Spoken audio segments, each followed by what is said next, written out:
Vous êtes licencié avec effet immédiat. La sécurité va vous raccompagner, a-t-il dit sans même lever les yeux de son MacBook Pro. Toujours connecté à son premier appel Zoom de la journée. Le fils du PDG. Premier jour dans le fauteuil. Moi, René Beaumont, 55 ans, regardant ce gamin à qui j'avais appris à lire des états financiers, essayer de mettre fin à ma carrière avec un script. Pas de poignée de main, pas d'explication, juste une responsable RH tremblante derrière lui, comme si elle regardait quelqu'un désamorcer une bombe avec un couteau à beurre. L'encre sur ses papiers de promotion était encore fraîche, et il jouait déjà les bourreaux. Alexandre Beaumont Jr. avait sa coupe de cheveux de créateur parfaitement stylée, son diplôme d'HEC fraîchement encadré au mur, et sa confiance de disrupteur gonflée comme un ballon à une fête d'enfants. Il n'a posé aucune question. Il n'a même pas cligné des yeux. Il a juste lu la ligne sur sa tablette, mot pour mot. On voyait bien que quelqu'un l'avait coaché. Probablement son père, ou un consultant hors de prix, ou le miroir de la salle de bain de son bureau d'angle. Je n'ai pas bronché. Je ne me suis pas défendu. Je me suis levé, j'ai ajusté ma veste, et j'ai rendu mon badge avec le genre de calme qu'on apprend après 28 ans dans la logistique et 6 ans dans la Marine nationale avant ça. Il pensait me virer. Il pensait que c'était son grand coup pour moderniser Beaumont Logistique. Tout ce que j'ai dit, c'est « Je veux faire ça dans les règles. Dites à votre père que la réunion du conseil dans 3 heures devrait être intéressante. » Puis je suis sorti, passant devant la responsable RH silencieuse, devant l'agent de sécurité qui avait l'air plus confus qu'inquiet, devant la photo encadrée de l'équipe fondatrice dans le hall qui m'incluait, debout, juste à côté d'Alexandre Senior quand nous avions ouvert notre siège parisien en 1996. Et tiens, pendant que je vous tiens, si tout ça ressemble déjà au genre de chaos d'entreprise qui vous fait bouillir le sang, faites-moi une faveur. Abonnez-vous et likez. Pas parce que je suis désespéré, mais parce que ça aide vraiment l'équipe à continuer à déterrer ces histoires et à montrer ce qui se passe vraiment derrière ces portes vitrées. Vous seriez surpris de voir à quelle fréquence la personne qui se fait virer est celle qui détient toutes les cartes. Bon, revenons à notre démolition programmée. 3 heures. C'est le temps qu'a eu Junior entre son premier licenciement et son premier cauchemar juridique. Pendant ce temps, j'imagine qu'il a célébré, peut-être posté quelque chose sur LinkedIn sur les décisions difficiles pour la transformation digitale ou la rationalisation des opérations pour l'avenir. Merde, il avait probablement les hashtags prêts. Leadership, Just Innovation, Gesture Next Gen ou n'importe quel mot à la mode que son consultant en personal branding lui avait dit d'utiliser. Pendant ce temps, le dossier du conseil était déjà parti. Article 12B, intitulé simplement « Protocole de succession d'urgence », enfoui dans le pacte d'actionnaires original comme une mine terrestre sur laquelle personne ne s'attendait à marcher. Rédigé par moi, relu par notre équipe juridique, signé par chaque investisseur qui pensait que ça n'aurait jamais d'importance. Mais que se passe-t-il si la direction part complètement en vrille? La réponse? Si un cadre est licencié sans vote formel du conseil et que ce licenciement est initié par quelqu'un sans participation au capital, alors toute autorité intérimaire est suspendue immédiatement. Le conseil doit se réunir dans les 4 heures. Le pouvoir de vote revient directement à l'actionnaire majoritaire, moi. Parce que pendant que Junior rédigeait probablement son discours de victoire, j'activais ce protocole, daté, signé, horodaté et remis en main propre à chaque membre du conseil, investisseur et directeur juridique lié à Beaumont Logistique. Contrairement à sa note de licenciement, la mienne était accompagnée d'un accusé de réception certifié. Il pensait que j'allais partir tranquillement. Ce qu'il ne savait pas, c'est que je n'avais jamais construit ma position dans cette entreprise pour être visible. Je l'avais construite pour être à l'épreuve des balles contre des gens exactement comme lui. Arrogants, impatients, à qui on donne l'autorité comme si elle venait avec le nom de famille. Il y a une raison pour laquelle mon pourcentage de propriété n'apparaît pas dans les brochures glacées de l'entreprise ou sur la page Leadership de notre site web. J'étais la fondation sous le bâtiment, le plan de secours dans le classeur, le type qu'on appelait quand les avocats tournaient autour et que la concurrence essayait de débaucher nos plus gros clients. Je n'ai jamais voulu les projecteurs. Je voulais la sécurité, la stabilité et les parts. Mon Dieu, les parts. Pendant qu'il nommait des salles de conférence d'après les petits-enfants du fondateur et distribuait des plaques à des gens qui étaient là depuis 18 mois, moi, je prenais mon paiement en pourcentage. Un demi-point par-ci, un point complet par-là. Des stock options au lieu de primes. Des actions avec droit de vote au lieu de titres ronflants. Chaque fois que nous concluions un accord majeur ou attirions un nouvel investisseur, je négociais une autre tranche, discrètement, méthodiquement. Je ne jouais pas au poker. Je construisais la table et j'imprimais les cartes. Tout a commencé quand Beaumont Logistique, c'était 3 tables pliantes, un tableau blanc, et Alexandre Senior qui pensait que la conformité, c'était quelque chose qu'on pouvait gérer avec une poignée de main et un sourire. C'était un visionnaire, bien sûr, le genre qui pouvait voir l'avenir de la gestion de la chaîne d'approvisionnement, mais qui ne se rappelait pas si on avait payé la facture d'électricité ou accidentellement envoyé 50 000 € au mauvais fournisseur. Je suis intervenu, j'ai tout organisé, j'ai stabilisé nos opérations et sécurisé nos contrats. Pour mes efforts, il m'a offert un titre de directeur général adjoint et un bureau d'angle. J'ai décliné, demandé des parts à la place. « Tu préfères posséder les fondations plutôt que de t'asseoir au penthouse ?» a-t-il plaisanté. « Exactement, ai-je répondu. À l'année 7, j'avais 18%. À l'année 15, 35%. Le directeur financier est parti dans une dispute hurlante sur les allocations budgétaires. J'ai racheté ces 15% avec une forte décote. Il avait besoin de liquidités rapidement. Les avocats de divorce ne travaillaient pas gratuitement. Quand le frère d'Alexandre Senior a essayé de nous poursuivre pour contrefaçon de brevet et a échoué de façon spectaculaire, il voulait régler l'affaire en privé. J'ai pris sa participation restante de 22% en échange d'un accord de confidentialité blindé et de sa promesse de ne plus jamais contacter nos clients. 72%. C'est là que j'ai atterri, discrètement. Pas de fanfare, pas de communiqué de presse, juste une propriété majoritaire enregistrée correctement au greffe du tribunal de commerce. Niché dans cette propriété se trouvait l'article 12B, une clause que personne ne s'était donné la peine de lire parce que nous n'en avions jamais eu besoin. L'article stipulait que si un cadre sans participation au capital licenciait un membre de l'équipe fondatrice sans approbation du conseil, tous les pouvoirs exécutifs seraient suspendus en attente d'un examen par les actionnaires. Je l'avais rédigé après que le cousin de Junior ait essayé de virer la moitié de notre personnel d'entrepôt lors d'une crise budgétaire il y a 13 ans. C'était la dernière fois que quelqu'un avait touché à une autorité qu'il n'avait pas gagnée. Jusqu'à aujourd'hui. Parce que ce qu'Alexandre Junior ne comprenait pas, ce qu'on n'enseigne pas dans les écoles de commerce, c'est qu'hériter d'un titre ne signifie pas hériter du contrôle. Le contrôle n'est pas offert. Il n'est pas sur votre carte de visite ou sur la plaque de votre bureau. Il est dans les contrats, dans les petits caractères, dans les protocoles rédigés lors d'appels nocturnes avec des investisseurs paranoïaques qui voulaient savoir ce qui se passerait si l'enfant non qualifié de quelqu'un était promu PDG. Il s'avère que ça s'active exactement comme ça. Un licenciement arrogant, pas de vote du conseil, pas de motif, pas de procédure.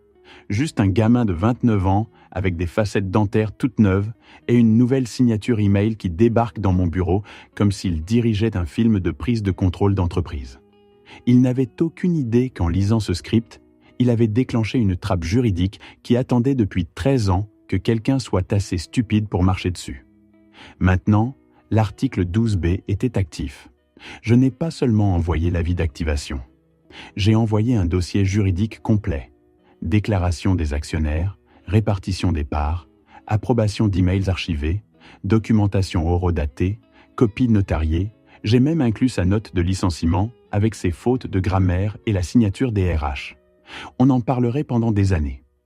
Parce que pendant qu'il essayait de comprendre comment accéder au parking des cadres et faire upgrader son accréditation de sécurité, le conseil lisait un mémo intitulé « Suspension immédiate de l'autorité exécutive, protocole de l'article 12B ». Il était sur le point d'apprendre à quoi ressemblait la vraie autorité. Et Alexandre Senior n'avait aucune idée que son héritier dynastique venait de marcher sur une mine avec le nom de famille gravé sur la gâchette. Mais cet appel allait venir et personne ne rirait. Quelque part au 12e étage, dans un bureau vitré qu'il n'avait pas mérité, et qu'il ne comprenait pas, Alexandre Beaumont Jr. était probablement en train de célébrer.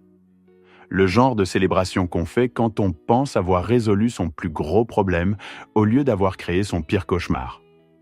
Premier jour, première décision majeure. Il a probablement envoyé un texto à quelqu'un. Il est temps de moderniser cette boîte. Il s'est calé dans le fauteuil en cuir, a ouvert son ordinateur portable et a commencé à rédiger un email à toute l'entreprise sur les changements passionnants et la restructuration stratégique. Quelque chose sur l'adoption de la transformation digitale et l'élimination de la pensée obsolète. Il s'est arrêté à mi-chemin de taper « Le leadership exige de prendre des décisions difficiles pour une vision à long terme », complètement inconscient qu'il était sur le point de perdre à la fois le leadership et la vision. Pendant ce temps, en bas dans le service juridique, les membres du conseil ouvraient un type de paquet très différent. Un scellé dans une enveloppe en courrier prioritaire tamponné « Confidentiel, activation, article 12B ». Le coursier était arrivé 25 minutes plus tôt, avait remis les paquets aux assistants de direction comme s'il s'agissait de citations à comparaître et était parti sans conversation. À l'intérieur de ce paquet se trouvait une pile de 5 cm d'épaisseur de documentation juridique. Page de couverture. Article 12B. Activation. Proposition de transition actionnariale. Sous-titre. Demande de réunion d'urgence du Conseil en vertu du règlement intérieur. 8.4. Jointe, la lettre de déclenchement signée, datée de ce matin-là, horodatée à 6h47, des heures avant mon licenciement. Suivait une répartition complète des parts montrant chaque action que j'avais acquise au cours de 28 ans, chaque transaction, chaque accord approuvé par le Conseil, un registre complet du portefeuille avec notarisation et dépôt vérifié auprès de l'État. La réaction n'a pas été instantanée. C'était pire, c'était lent. Cette prise de conscience rampante quand on comprend qu'on n'est pas juste dans les ennuis, on est en territoire de litige et on ne l'a même pas vu venir.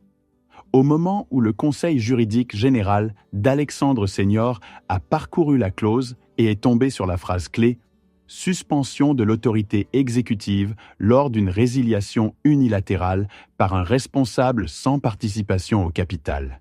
Il a dit à voix haute « Oh non ». Puis encore, plus doucement « Oh non ». Le paquet incluait également un mandat de réunion. Le Conseil était légalement tenu de se réunir dans les 4 heures. Ce minuteur avait déjà commencé à tourner. Je m'en étais assuré. Je n'avais pas besoin d'être dans le bâtiment. La loi était là. Les contrats étaient là. La documentation était blindée. Au moment où la story Instagram de célébration de Junior montrait « Champagne sur le pont », premier coup joué, avec un boomerang de verre qui teinte, son nom était déjà signalé par les systèmes de dépôt d'entreprise comme l'unique initiateur d'une résiliation qu'il n'avait aucune autorité pour faire.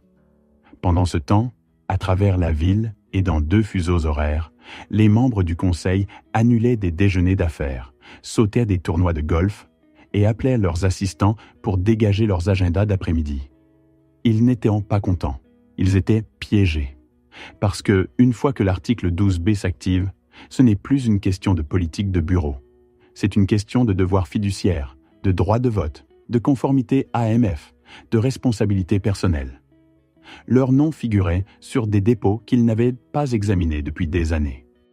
Ce n'était pas une dispute familiale, c'était un renversement juridiquement contraignant du contrôle d'entreprise. Et là, en noir et blanc, se trouvait le chiffre auquel ils n'avaient pas pensé depuis des années. 72%. Contrôle de vote de l'actionnaire majoritaire. Rappel d'urgence de toutes les nominations exécutives faites dans les 48 heures précédentes. Suspension immédiate de l'autorité non sanctionnée par le Conseil. Mon autorité réinstaurée au moment où la sienne était annulée. Le meilleur, la clause n'était pas seulement exécutoire. Elle était irréversible une fois déposée. Ce détail avait été ajouté lors d'une alerte investisseur il y a 8 ans. Il voulait l'assurance que si quelqu'un devenait voyou, il ne pourrait pas annuler la réunion d'urgence avec des excuses paniquées et une note rétractée. Il n'y avait pas de bouton d'annulation. Alors pendant qu'il se pavanait dans le siège social avec sa checklist de transformation d'entreprise, essayant de comprendre comment accéder au tableau de bord financier, les chaises de la salle du conseil étaient déjà en train d'être disposées. Alexandre Senior n'était pas encore arrivé, mais son téléphone avait vibré 6 fois au cours de la dernière heure. Les 5 premiers appels, il les a ignorés. Le golf était un temps sacré au country club de Morfontaine. Mais la 6e sonnerie était persistante, aiguë, de la ligne directe de son conseil juridique général. Il a répondu avec son grognement habituel, cigare toujours serré entre les dents. « Ça a intérêt à être urgent, Morrison. » Ce qui a suivi n'était pas urgent, c'était catastrophique. « J'ai besoin de vous au siège social immédiatement », a dit la voix tendue et professionnelle. « Votre fils a signé quelque chose ce matin. Nous avons une situation. » « Quel genre de situation ?» a demandé Alexandre Senior, marchant déjà vers le clubhouse. Le genre qui nécessite un conseil juridique d'urgence et une réunion du conseil dans 2 heures. Clic. Il n'a pas fini son parcours. N'a pas dit au revoir à ses partenaires de jeu. Il a juste jeté ses clubs dans la voiturette et est revenu au centre de Paris en un temps record, portant toujours ses chaussures de golf et son polo. Quand il est arrivé, le juridique attendait dans le hall, tout comme notre directeur financier, 2 membres du conseil et une salle de conférence où personne ne faisait plus de petites conversations. Le conseil juridique général n'a pas perdu de temps en politesse. Il a juste ouvert sa mallette, sorti une copie du paquet et lu d'un ton plat et professionnel, conformément à l'article 12B du pacte d'actionnaires modifié, toute résiliation exécutive effectuée par un responsable nommé sans participation au capital, sans vote préalable du conseil, entraînera la révocation immédiate de toute autorité de direction intérimaire et le retour automatique du contrôle exécutif à l'actionnaire majoritaire en attente d'examen d'urgence. Alexandre Senior s'est complètement figé.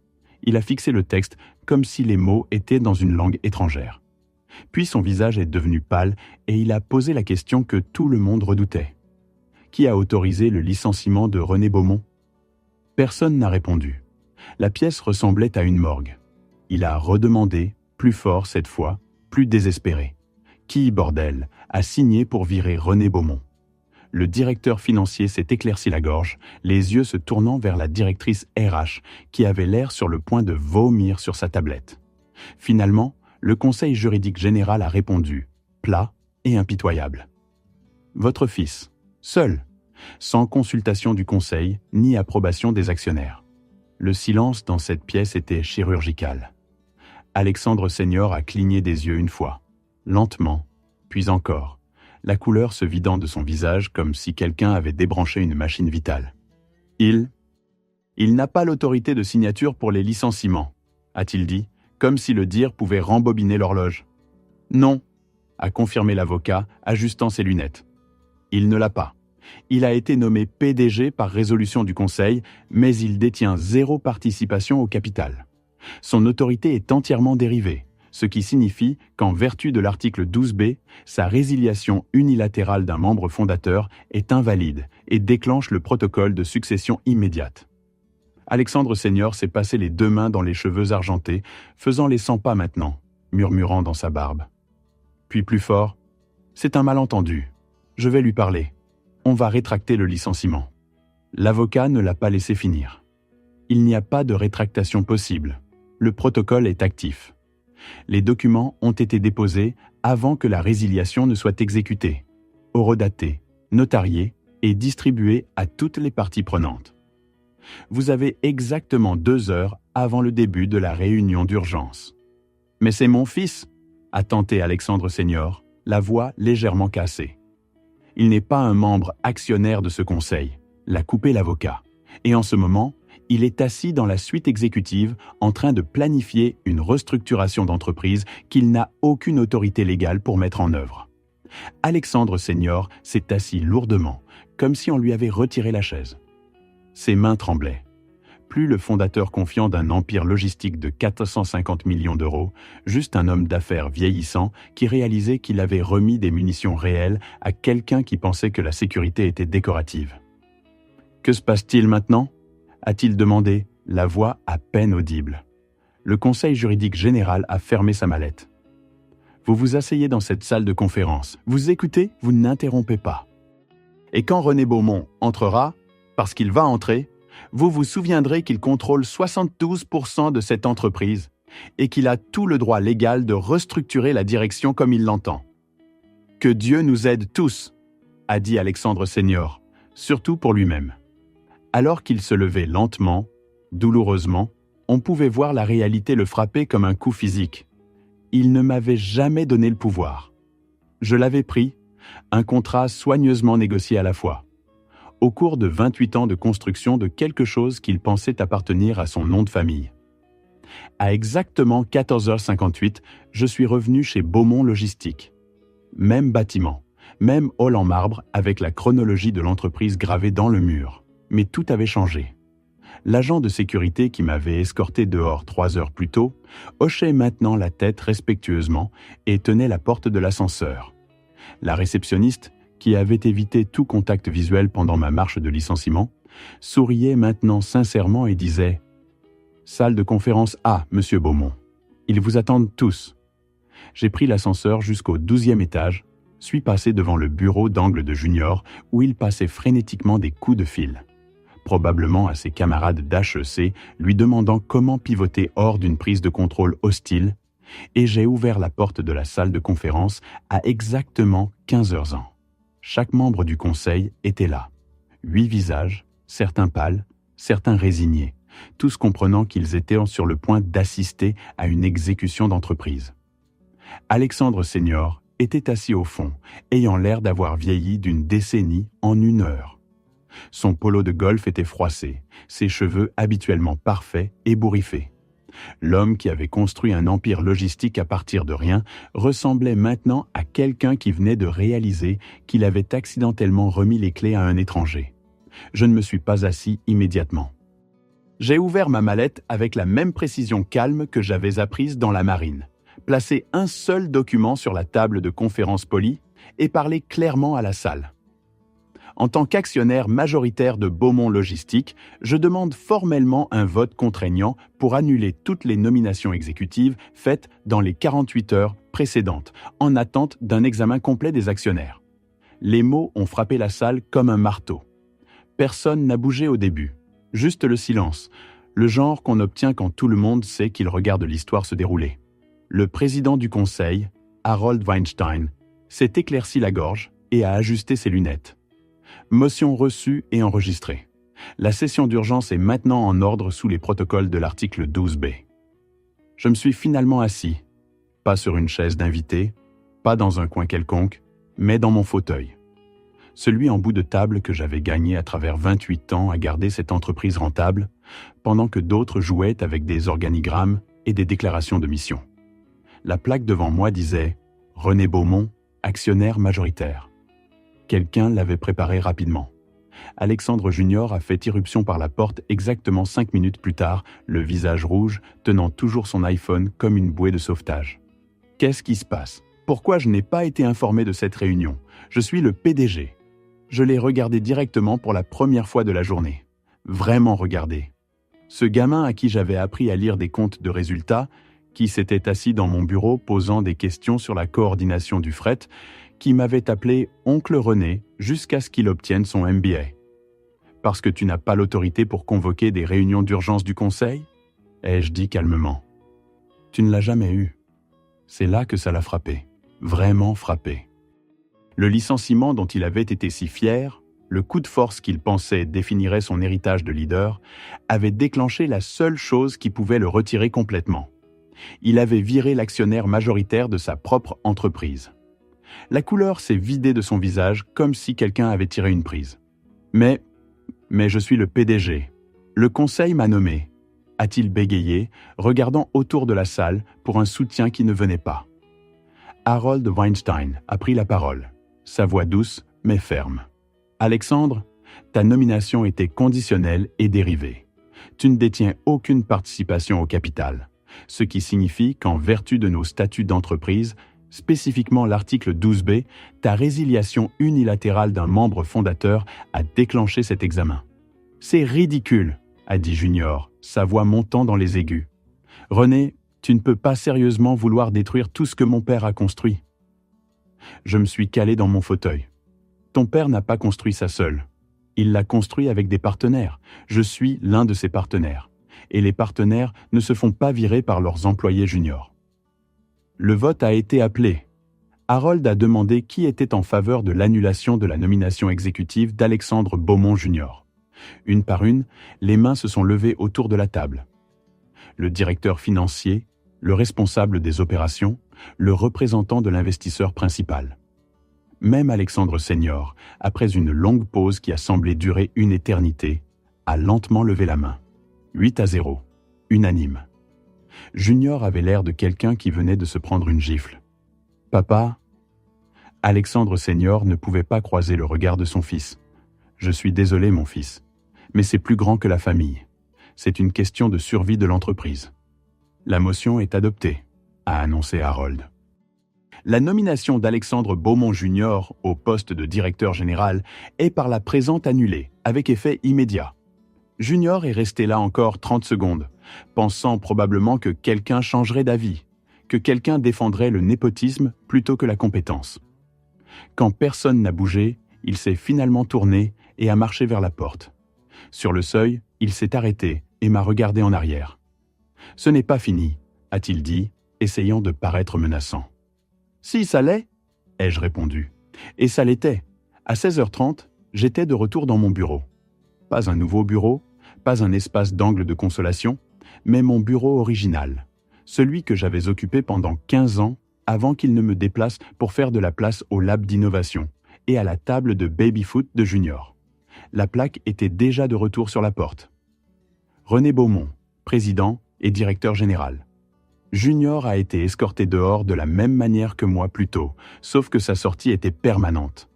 Pas de retournement de 3 heures, pas de protocole secret à activer, juste la sécurité le raccompagnant jusqu'à sa BMW qu'il avait garée sur la place réservée aux fondateurs ce matin-là.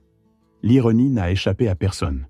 Alexandre Senior est resté en tant que président, me rapportant maintenant au lieu de l'inverse. Il comprenait la nouvelle structure. J'avais sauvé son entreprise de l'inexpérience de son fils, et nous le savions tous les deux. Lors de notre conversation privée par la suite, il m'a effectivement remercié. J'ai laissé la famille obscurcir mon jugement commercial, a-t-il admis. Junior n'était pas prêt. Peut-être qu'il ne l'aurait jamais été. Le lendemain matin, il n'y a eu aucune annonce dramatique, aucun email à toute l'entreprise sur le changement de régime, aucun discours sur le nouveau leadership. Juste les affaires comme d'habitude, sauf que maintenant, la personne qui dirigeait Beaumont Logistique était la personne qui l'avait effectivement dirigé depuis le début. Je venais juste de le rendre officiel. Nos chauffeurs ont gardé leur route. Notre personnel d'entrepôt a gardé ses emplois. Nos clients ont continué à recevoir leurs expéditions à temps. La seule chose qui a changé, c'est que les décisions étaient prises par quelqu'un avec 28 ans d'expérience en logistique au lieu de quelqu'un avec 28 jours de théorie MBA. Parfois, le pouvoir n'est pas bruyant ou clinquant. Il est patient, stratégique et impossible à virer. Parfois, la personne que vous sous-estimez est la personne qui a construit le sol même sur lequel vous vous tenez. Et parfois, quand le leadership privilégié rencontre enfin l'autorité gagnée, la justice est servie tranquillement, légalement et de façon permanente. Merci d'avoir écouté mon histoire.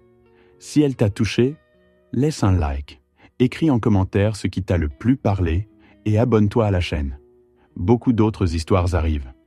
Ce n'est pas la fin de la mienne, c'est seulement le début de quelque chose de meilleur.